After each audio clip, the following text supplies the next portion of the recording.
आम आदमी पार्टी के लिए आप कॉन्फिडेंट हैं कि ये रिवर्स नहीं होंगी और बीजेपी की ही सरकार बनेगी? मुझे लगता नहीं ये रिवर्स होगा, लेकिन भारतीय जनता पार्टी की सरकार बनेगी और कॉन्फिडेंस के साथ में, बहुमत के साथ में बनेगी। हमारे साथ जुड़ने के लिए भिदुरी जी आपका बहुत बहुत धन्यवाद और इन नंबरों पर हमारी नजर बनी रहेगी। तो भिदुरी जी रमेश भिदुड़ी को अभी उम्मीद है कि ये आंकड़े जो हैं वो ऐसे ही रहने वाले हैं और बीजेपी की सरकार बनने वाली है। लेकिन हम आपको ये भी बता दें कि कई ऐसी सीटें हैं जहां पर अभी भी बड़ा क्लोज मार्जिन है और इसलिए ये अभी कह देना कि यही सरकार बन रही है या नहीं बन रही है, ये अभी बड़ा मुश्किल है कि बीजेपी ऊपर जाएगी और या यहीं रहेगी या आम आदमी पार्टी कम बैक करेगी, यह भी कहना मुश्किल है। एक पार्टी के लिए आप कह सकते हैं कि वो 1 या 0 पर जाएगी, उससे ऊपर तो नहीं जा सकती, या 10 पार कर जाए, ये नहीं होगा। वो कांग्रेस पार्टी है। तो 3 सीटों पे आगे चलो। 3 सीटों, बहुत अद्भुत 3 सीट, अद्भुत कर दिया, अद्भुत कर दिया, 0 से 3, अद्भुत अंदाज है। और क्या 3 सीटों पे ये वो पार्टी है जो बंगाल में बीजेपी 3 से 77 हो जाए तो बीजेपी की हार है, और ये 0 से 3 हो जाए अगर रुझानों में भी, तो ये अद्भुत एक्चुअली में हमारे पास जो आदर्श शक्तियां वो नहीं है सीना साहब, आप उनसे सपोर्ट। अच्छा, तो अदृश्य शक्तियां जो हैं वो नहीं है, तो फिर चुनाव लड़ना छोड़ दीजिए। एक लड़िएगा भी, गाली भी दीजिएगा, दोनों नहीं ना नहीं, हम बिल्कुल छोड़ देंगे। आप पहले राहुल गांधी को बोलिए ये तय करें कि कितने वोटर बढ़े महाराष्ट्र में, 70 लाख, 1 करोड़ या 40 लाख वोटर बढ़े हैं, आज तक जवाब नहीं दिया है। वर्मा जी एक चीज है, महाराष्ट्र ने राहुल गांधी का, अदानी का बंद कर दिया मुंह। दिल्ली राहुल गांधी के ये ईवीएम को बंद करने के मुंह देखते जाइए, क्योंकि आप सिंगल डिजिट आ गया, ट्रिपल डिजिट से 2 डिजिट, फिर सिंगल डिजिट में आ गया। वर्मा जी आप लोग शर्म करना चाहिए भाई, इतनी बड़ी पार्टी सिंगल डिजिट में आ गया। आपको तो चुनाव आयोग और आपको कम से कम इसीलिए तो लिखना चाहिए। राजगोपाल जनता के हित की बात करना चाहिए आपको। इसीलिए तो मैं कह रहा हूं, जनता को आपको जनता के इस उम्र में तो जनता के हित की बात कर लो। इतना वो 70 साल में चलो 2 बार आपने 14 से 19 जनता का हित, अजय जी के जनता का हित मतलब कांग्रेस के हित की बात यही है कि कांग्रेस कुछ बोले उसमें फैक्ट हो ना हो, आप बोलिए वही। आम आदमी पार्टी भी जो आगे है वो भी वही है, ये नहीं कि कोई बीजेपी केवल 500-400 से आगे है। वो जो 21 सीटें आप दिखा रहे हैं, अरे एक मिनट, वहां भी मार्जिन वही है, अभी मैं देख रहा हूं, वहां भी मार्जिन वही है। हरियाणा में शिकायत दर्ज करी, हमें 1600 पेज का उल्टा नोटिस दे दिया। धन्य है ऐसा चुनाव आयोग कलयुग में। नहीं, भूपेंद्र यादव का भूपेंद्र हुड्डा का जो हरियाणा में बात नहीं सुनी राहुल गांधी ने, दिल्ली में नतीजा पड़ा है। भूपेंद्र हुड्डा और झारखंड में अभी बीजेपी हारी तो कैसे हार गई, अभी जम्मू कश्मीर में कैसे हार गई? तो खराब है जब इनका नहीं, वो एक रणनीति है। छोटे स्टेटों को जिता दिया जाता है और बड़े स्टेट तो दिल्ली क्यों नहीं जिताया? तो दिल्ली क्यों नहीं जिताया? दिल्ली क्यों नहीं जिताया? दिल्ली बहुत बड़ा स्टेट है। जब आप समझोगे ना, आप कहोगे हाँ अजय जी मैं मैं कभी नहीं समझ पाऊंगा। ये भाई लॉजिकल बातें समझी जाती हैं, इलॉजिकल बातें समझने की नहीं होती। चश्मा दूसरा है। अरे भाई आप अपना चश्मा लगाइए पहले, आपकी आंखें कमजोर हो गई हैं। अजय वर्मा जयपाल जी जाएगा। नहीं, अब जयराम जी हमारे साथ बीजेपी से हैं। जयराम जी ये बताइए, अभी हालांकि बीजेपी 49 सीटों पर दिख रही है, लेकिन कई सीटों पे बहुत क्लोज मार्जिन पर फाइट चल रही है।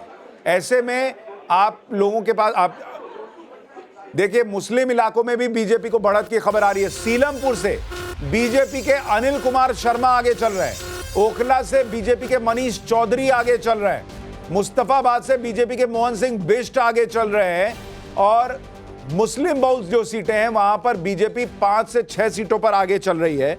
जयराम जी कम से कम कांग्रेस को जलेबी तो भिजवाइए, ये इनकी वजह से हो रहा है कहा जा रहा है।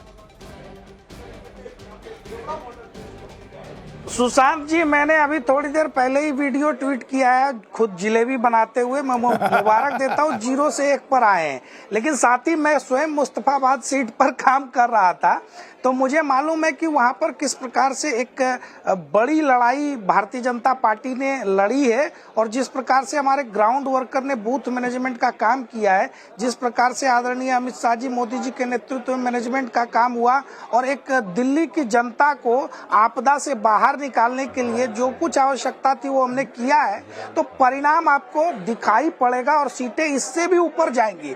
और क्योंकि बहुत सीटें ऐसी हैं जहां पे 2,500 से 3,000 का हम मार्जिन जीतेंगे, तो उसमें आप देखेंगे कि आम आदमी पार्टी 15 से भी नीचे जाएगी, क्योंकि पूरे दिल्ली चुनाव में 1 महीने हमने काम किया है। ये इंतजार और कर ले, जहां हमने पूरा कैंपेन इंतजार किया, वोटिंग के बाद 2 दिन और इंतजार किया, 2 घंटे और इंतजार कर लीजिए ना। हमें कोई जल्दी नहीं है, लेकिन रिजल्ट यही आएंगे और इससे भी ज्यादा सीटें भारतीय जनता पार्टी जीतेगी, क्योंकि जनता ने कॉन्फ्लिक्ट फ्री गवर्नेंस को, कॉन्फ्लिक्ट फ्री डेवलपमेंट मॉडल को अपनी अनुमति, अपना आदेश दिया है। 10 वर्षों में केवल और केवल क्या हमने सुना कि भाई जनहित के काम एलजी साहब नहीं करने दे रहे। जयराम जी, लेकिन ये बताइए, जयराम जी ये बताइए, मान लीजिए यही रिजल्ट रह गया, आप 48 सीट जीत गए, आपने दिल्ली में सरकार बना ली, लेकिन केजरीवाल को आपने हराने के लिए ये जो आपने फ्रीबी वाला मॉडल अपना लिया, अब वो यूपी में भी लोग मांगेंगे, अभी बिहार में भी लोग कहेंगे हमको भी दीजिए। अब वो जो गले में आपने घंटी बांधी है वो उतारिएगा कैसे? सुशांत भाई, हम मध्य प्रदेश से लेकर महाराष्ट्र और उड़ीसा और तमाम राज्यों में जहां बहुत सारे ऐसी योजनाओं का घोषणा किया, तो भारतीय जनता पार्टी वित्तीय अनुशासन को देखते हुए, वित्तीय प्रबंध को देखते हुए चलती है। और सब जगह आप राज्यों की वित्तीय स्थिति देख लीजिए। ये जो बातें आज कह रहे हैं देने नहीं, तो फ्रीबी मॉडल गलत कैसे हुआ? दूसरा देगा वित्तीय हालत देख के तो वो गलत है, आप दे रहे हैं तो ठीक है। फ्री इसलिए कि जब आपके मन में खोट हो और आप करप्शन में लिप्त हो, तो आप जो देते हैं वो नहीं, वो करप्शन का मामला तो मान लीजिए 2020 में आया। आप तो केजरीवाल के फ्रीबी मॉडल को 2015 से गाली दे रहे हैं कि ये देश को डुबा देंगे। हाँ, तो इसलिए डुबा देंगे ना, क्योंकि उनका कोई प्रबंध नहीं है ना, कहां से पैसे आएंगे, कैसे आएंगे, ये नहीं देखना। आज दिल्ली में 26,000 करोड़ का बकाया है सरकार के ऊपर बिजली का। हम जिन राज्यों में काम कर रहे हैं, मुझे तो लॉजिक समझ में नहीं आता राजगोपाल सर, ये कोई तर्क हुआ कि मेरा मन साफ है, मैं पैसा अरेंज कर दूंगा, सामने वाला नहीं कर पा रहा है, इसलिए उसका फ्रीबी गलत और मेरा फ्रीबी अच्छा, ये कैसे होगा? नहीं, जैसे 80 करोड़ लोगों को हम नहीं, जयराम जी ये नहीं भ्रष्टाचार में बोलेंगे, क्यों नहीं बोलेंगे?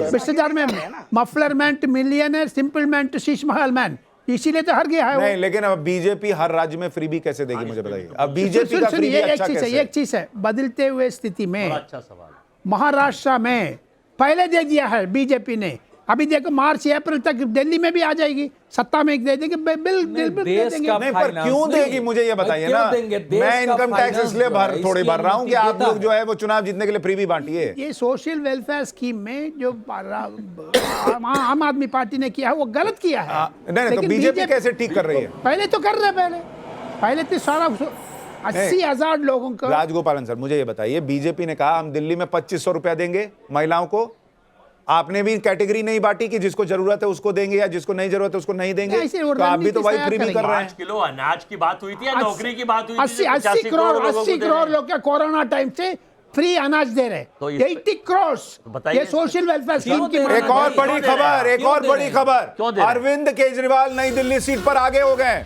पहली बार अरविंद केजरीवाल आगे हो गए नई दिल्ली सीट पर, परवेश वर्मा पीछे, और 254 वोट से अरविंद केजरीवाल आगे हैं। हालांकि ये मार्जिन अभी बहुत कम है, लेकिन नई दिल्ली सीट से पहली बार अरविंद केजरीवाल आगे हुए हैं और अरविंद केजरीवाल को बढ़त मिली है। ये लड़ाई इतनी क्लोज है इस बार, आप देखिए, बोलते बोलते बीजेपी 47, आम आदमी पार्टी 22 पर है। यहां से आम आदमी पार्टी क्या बोलते बोलते 26 और 23 होगी, 46 और 23 हो गया है। यानी आम आदमी पार्टी को उम्मीद है कि जहां जहां कांटे की टक्कर है वहां आम आदमी पार्टी वापसी करेगी।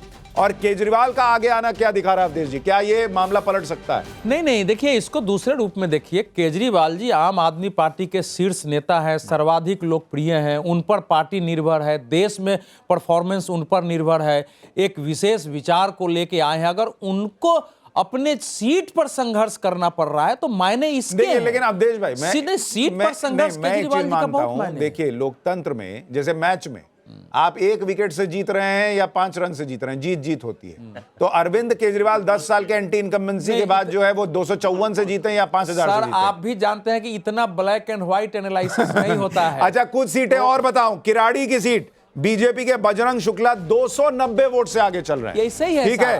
पटेल नगर राजकुमार आनंद बीजेपी के 266 वोट से आगे चल रहे हैं। मध्यपुर कैलाश गंगवाल बीजेपी के 343 वोट से आगे हैं।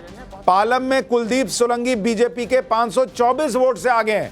यानी बहुत ही छोटा मार्जिन है, एक ईवीएम खुलेगा और एक ईवीएम के बाद जो है हो सकता है ये आंकड़ा पलट जाए और ये तस्वीर पलट जाए। दोनों तरफ है ना, देखिए जैसे आम आदमी, हाँ दोनों तरफ है, सही बात है। बीजेपी भी उतने ही से आगे है, आम आदमी पार्टी तो ऐसे में अब एक बार फिर से जरा सबसे पूछ लिया जाए, राजगोपालन सर, तस्वीर पलटेगी नहीं पलटेगी? नहीं पलटेगी, नहीं पलटेगी। अवधेश जी पलटेगी नहीं पलटेगी? नहीं, देखिए अंत तक कहना कठिन है, लेकिन लड़ाई जबरदस्त है। ठीक है अजय जी, ये तस्वीर पलटेगी, बीजेपी हारेगी या नहीं हारेगी? रहेगा। देखिए मुझे जो मेरे पास जो सूत्र हैं, अब पता नहीं, लेकिन मैं कंफर्म हूँ। क्या? मैं कंफर्म हूँ, ये तो इनकी तो दोनों लोगों की मजबूरी है कुछ बोले। नहीं ऐसे नहीं है बाबू, ऐसे ही मैं कुछ बोल रहा हूँ। नहीं नहीं नहीं नहीं नहीं, आप सुन लीजिए।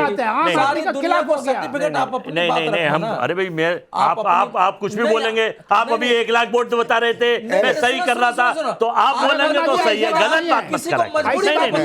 अवधेश जी, चूंकि ये इलेक्शन कमीशन के पास जाके विनिंग सर्टिफिकेट तो ले नहीं पाते, तो बाहर दुनिया को सर्टिफिकेट बांटते हैं। बता रहा हूँ। नहीं हाँ यही बताइए ना सर मुझे। अजय जी मुझे एक बात बताइए, आपको क्या मिलेगा इनको डिमीन कर? नहीं मैं इनको डिमेंड वो आपको को नहीं कर रहे, आप बोलिए ना भाई जो आपको बात बोलिए। डिमेंड नहीं कर रहा, भाषा शैली देखिए इनकी, क्या कि किस तरह से कर रहे हैं, बदतमीज, सब ये गिने चुने सब याद कर रखे अवधेश जी ने। चलिए ठीक है, आप लोग रोज डिबेट में लड़ते हैं, मैं तो होता नहीं। बदलेगा, ये ट्रेंड बदलेगा। आज केजरीवाल आगे काफी जाएगा, हम भी 3 सीट करीब जीतेंगे। बीजेपी मुझे लगता है सेकंड रहेगी, सरकार केजरीवाल की बनेगी। ठीक है, और संजय जी दोनों मिलकर मिलेगा, वर्मा जी और कांग्रेस और केजरीवाल मिल जाएंगे। नहीं मिल, देखिए हाँ ये पकड़ो देखिए राजनीति में सिन्हा जी, देखिए आप 24 केजरीवाल और बीजेपी 45 हो गया है जी। राजनीति में ना तो कोई स्थिर दोस्त होता, ना कोई स्थिर दुश्मन होता है, परिस्थिति पर डिपेंड करता है। मोदी जी के यहाँ तो सारी चीजें सम्मिलित है, आप उनको बड़ा सहयोग करते हैं और हम कर रहे हैं। अरे सुनिए ना, वो करें तो रासलीला, हम करें तो करेक्टर लीला। मैं कह रहा हूं कि आप खुल्लम खुल्ला कीजिए ना कि भाई मैं भी रासलीला कर रहा हूं। आपको सर्टिफिकेट क्यों चाहिए? बीजेपी कर रही है इसलिए हम कर रहे हैं। नहीं संजय जी बोलिए, नहीं चाहिए। ये पलटेगा मामला। देखिए 44-25 हो गया। संजय जी देखिए सुशांत जी, इसमें कोई दो राय नहीं है कि कांग्रेस पार्टी इस बार चुनाव में ज्यादा प्रदर्शन बहुत ही अच्छा रहेगा। वोट शेयर 10% आए, 9% आए, लेकिन कम से कम बढ़ने की तो उम्मीद मैं समझता हूं कि निश्चित है। ठीक है। जहां तक आम आदमी का सवाल है, देखिए वो ये मत भूलिएगा कि पिछले चुनाव में उनका वोट शेयर 53% था। 53% बहुत ज़्यादा हुआ। कम यदि मान लीजिए कि वो 8% कम होकर 45% आया, फिर भी बहुत ज़्यादा है। तो ये सवाल ये उठता है कि क्या अल्पसंख्यकों का वोट या दलितों का वोट वो यदि कांग्रेस को ज़्यादा आया तो उससे शायद आम आदमी पार्टी को नुकसान जरूर हो रहा है। ये बताइए, लेकिन क्या भाजपा बीजेपी 44 से 25 हो सकती है क्या? मैं समझता हूँ कि भाजपा का नंबर कम हो सकता है। अब कितना कम होगा ये तो और सरकार किसकी बनेगी? मेरा तो मैं चाहता क्या हूं और उम्मीद क्या है ये तो अलग बात है। बताइए, अब तो आपने मैं चाहता हूँ कि आम आदमी पार्टी और कांग्रेस का एक गठबंधन का सरकार बने। लेकिन आम आदमी पार्टी और कांग्रेस गठबंधन की सरकार बने। और अभी देखिए राजगोपालन सर कह रहे हैं कि नहीं पलटेगा मामला, नहीं पलटेगा। अवधेश जी जलेबी छान दिए हैं, कुछ पता नहीं चल रहा है कि क्या होगा। अजय वर्मा कह रहे हैं कि पलटेगा, बीजेपी हारेगी। और इतना इन कांग्रेस वालों ने केजरीवाल को गाली दी पूरे चुनाव में, लेकिन वो अंदर ही अंदर चाह रहे हैं कि केजरीवाल बने। संजय झा कह रहे हैं केजरीवाल और कांग्रेस मिलकर सरकार बना लें। अमित भाई के पास चलते हैं। अमित भाई, आप भी जलेबी कम नहीं छानते हैं, लेकिन बताइए पलटेगा कि नहीं मामला? फंसाने वाली बात कर रहे हैं, लेकिन मुझे लगता है कि बहुत ज्यादा डिफरेंस बहुत ज्यादा नहीं होने वाला है। बीजेपी आगे रहेगी, बीजेपी आगे रहेगी मुझे लग रहा है। लड्डू भी बोलना चाहिए। नहीं, अरे आप लोग इतना बोल रहे हैं। अमित भाई क्या प्रेडिक्ट कर रहे हैं? सुनाई नहीं दे रहा है। मैं बोला कि क्लोज फाइट भले होगा, लेकिन बीजेपी का अपर हैंड होगा। मुझे लग रहा है कि बीजेपी ऊपर रहेगी, बीजेपी सरकार बना लेगी। ठीक है। और अब देखिए बोलते बोलते मनीष सिसोदिया भी आगे हो गए हैं। अरविंद केजरीवाल तो आगे चल ही रहे हैं, परवेश वर्मा पीछे हैं। मनीष सिसोदिया वो भी जंगपुरा की सीट पर आगे हो गए हैं। तो पहले जो तीनों बड़े नेता पीछे चल रहे थे, आतिशी, मनीष सिसोदिया और अरविंद केजरीवाल, अब अरविंद केजरीवाल और मनीष सिसोदिया दोनों अपनी अपनी सीट पर आगे हो गए हैं। ये तस्वीर निकल कर आ रही है और कई लोगों को ऐसा लग रहा है कि यह मामला अभी पलट सकता है। बीजेपी 45, आम आदमी पार्टी 24। ये तस्वीर क्या पलटेगी अभी देखना होगा, लेकिन मामला बहुत कांटे की टक्कर का है। एक जगह जहां मामला एक तरफा है और वो जगह है मिल्कीपुर की सीट, जहां बीजेपी के कैंडिडेट की बढ़त बढ़ते बढ़ते 15,000 के पार चली गई है। तो वहां पर बीजेपी लैंडस्लाइड विक्ट्री की तरफ बढ़ रही है और अयोध्या का बदला पूरा कर रही है। लेकिन दिल्ली में अभी क्या होगा कहना बहुत मुश्किल है। आम आदमी पार्टी 24 और बीजेपी 45 सीट पर आगे। ये देखिए, ये काउंटिंग सेंटर की भी आपको तस्वीरें दिखा दे रहे हैं। आतिशी पहुंची हुई है। आम आदमी पार्टी के नेता खुद जो है वो काउंटिंग सेंटर पर मौजूद हैं और वहां पर जाकर वो देख रहे हैं कि क्या हो रहा है, नहीं हो रहा है, काउंटिंग ठीक से हो रही है, नहीं हो रही है। आतिशी को आप देख रहे हैं जो कि कालका जी से लगातार पीछे चल रही थी, वो भी अभी काउंटिंग सेंटर पर मौजूद है और उनके चेहरे पे तो मुस्कान अभी दिख रही है। लग रहा है कि बहुत तनाव में नहीं है, तो तस्वीर हो सकता है पलट जाए। एक बार चलते हैं नव्यान भाई के पास। नव्यान शर्मा जी, अब आपका इंटरनल रिपोर्ट क्या बता रहा है? कितनी सीटों पर आप आगे, कितनी पे बीजेपी? सर 40 पे आगे हो गए हैं हम। 40? मैंने तो आपको अरविंद जी और मनीष जी के लिए भी कहा था, दोनों सही हुआ, ये भी सही होगा। 1900 वोटों से अरविंद केजरीवाल जी आगे हो गए हैं। और दूसरी बात ये, मैं तो ये राजगोपालन जी को ये कहना चाह रहा हूँ कि थोड़ा सा देखिए, कोई बात नहीं, आप सब्र कर लीजिए, कुर्सी की पेटी बांट लीजिए, पिक्चर अभी बहुत बाकी है। अभी इतना एकदम से प्री सेलिब्रेट मत करिए, आप थोड़ा सा सेम चीज आपको भी है। आपने हमारी 45 आपने बहुत मेहनत करी है बीजेपी के लिए, आपने पूरे चुनाव में बीजेपी के लिए बहुत मेहनत करी है, मैं जानता हूँ। लेकिन देखिए, हर मेहनत का फल नहीं निकलता। अगर मेहनत सही जगह की होती आपने तो शायद आपको फायदा मिलता, पता नहीं इसका मिलेगा कि नहीं मिलेगा। दूसरी बात, जरा मैं वोटिंग प्रतिशत बता दूं। एक मिनट नव्यान जी, आ रहा हूं। वोटिंग प्रतिशत देखिए, आम आदमी पार्टी जो है वो 24 सीट पर आगे है, लेकिन अगर आप वोटिंग प्रतिशत देखिएगा तो बीजेपी गठबंधन को बड़ा गेन दिख रहा है। बीजेपी जो 33, 32, 38% तक गई थी मैक्सिमम 2020 में, वो अभी तक के रुझानों में ऑलमोस्ट 48% वोट शेयर पर है। आम आदमी पार्टी जो 50% क्रॉस करती थी वो अभी 42-43% वोट शेयर पे है। और कांग्रेस वो बढ़कर जो है वो ऑलमोस्ट 7% पे चली गई है। तो ये बड़ा फर्क है। एक बार जरा ये वॉल पर मैं आपको दिखाता हूं, बड़ी वॉल पर ये तस्वीर, आपको समझ में आएगा कि ये कितने बड़ी उलटफेर है। और कांग्रेस की का वोट प्रतिशत बढ़ना, ये भी आम आदमी पार्टी के लिए मुश्किल बन सकता है, मुश्किल का सबब बन सकता है। जरा वोट शेयर डालिए यहां पर और दर्शकों को वोट शेयर। ये देखिए, ये आप देखिएगा कि बीजेपी की सीटें फिलहाल 45 है, लेकिन